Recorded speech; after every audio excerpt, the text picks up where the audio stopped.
फाल्गुन मास कृष्ण पक्ष की विजया एकादशी की कथा एवं महत्व। युधिष्ठिर ने पूछा, वासुदेव, फाल्गुन के कृष्ण पक्ष में किस नाम की एकादशी होती है, कृपा करके बतलाइए।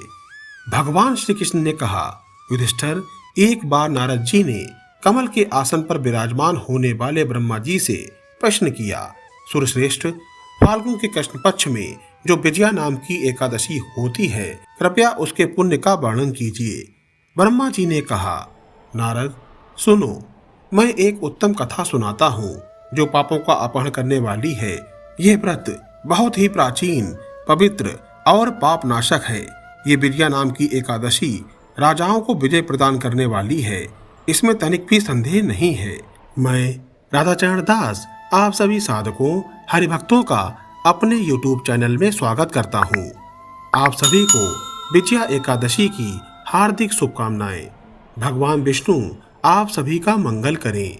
आप सभी को मेरा जय जय श्री हरिवंश। विजया एकादशी की व्रत कथा इस प्रकार है। पूर्व काल की बात है। भगवान श्री रामचंद्र जी 14 वर्षों के लिए वन में गए और वहां पंचवटी में सीता माता तथा लक्ष्मण जी के साथ रहने लगे। वहां रहते समय रावण ने चपलतावश विजयात्मा श्री राम की तपस्विनी पत्नी सीता को हर लिया। उस दुख से श्री राम व्याकुल हो उठे। उस समय सीता की खोज करते हुए वे वन में घूमने लगे। कुछ दूर जाने पर उन्हें जटायु मिले, जिनकी आयु समाप्त हो चुकी थी।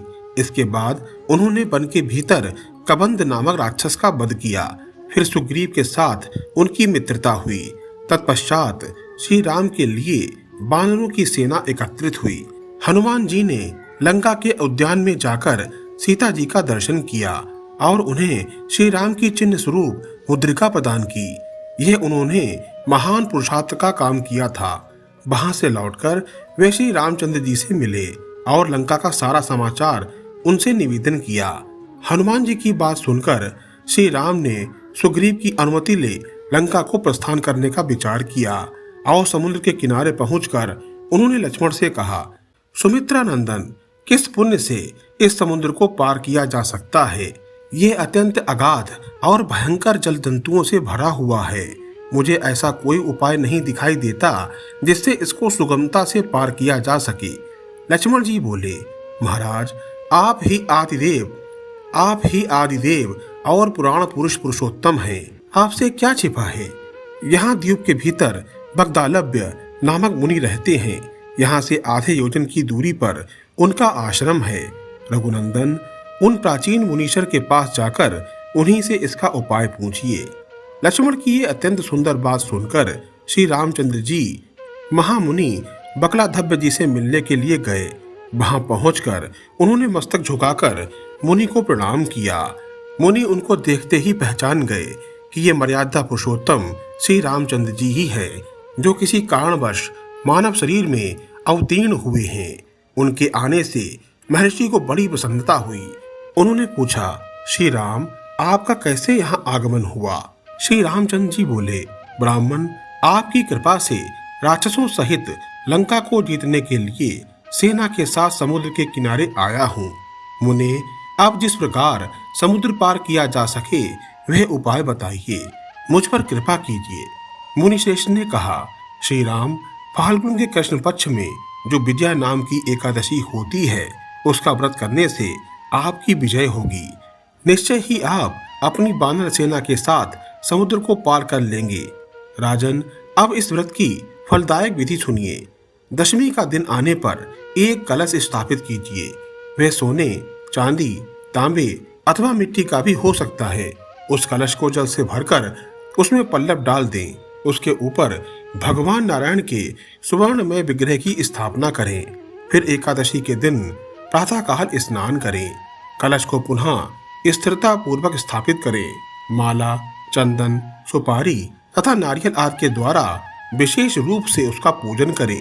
कलश के ऊपर गुप्त धान्य और जौ रखें। गंध, धूप, दीप और भांति भांति के नैवेद्य से पूजन करें। कलश के सामने बैठकर सारा दिन उत्तम कथा वार्ता आदि के द्वारा व्यतीत करें तथा रात्रि में भी वहां जागरण करें। अखंड व्रत की सिद्धि के लिए घी का दीपक जलाएं।